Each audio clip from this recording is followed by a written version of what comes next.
susuh masa penciptaan bumi. Bolehlah tengok.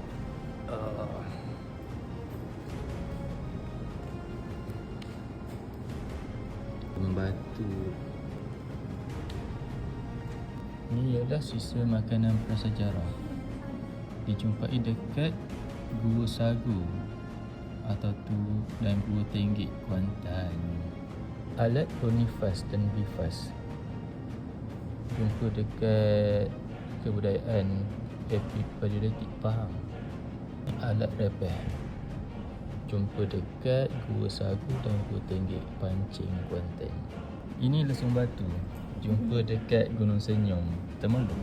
Ciptakan berkemahiran. Yang ni tulang mamas jumpa dekat Kuantan tapi tak ada lokasi yang terperinci. Dia bukan tulang binatang tapi peralatan perhubungan yang digunakan untuk melumbung. Yang ini pisau tembeling. Lokasi jumpa dekat Sungai Tembeling Jerantul dan Sungai Jelai Lipis. Rangka manusia GKT dijumpai dekat Gua Kota Tongkat, Kota Gelangan.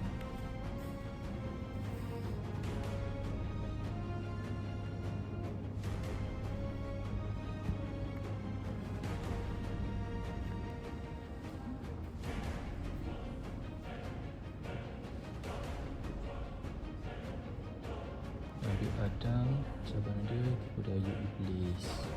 Adam Idris, cabaran perang keturunan Qabil. Nuh, cabaran dia banjir besar. Isa hampir disalib Rasulullah Muhammad Arab Cahaya. Inilah susu galuh masa kelahiran Nabi dan Rasul. Ini antara nama-nama sebelum wujudnya nama Pahang.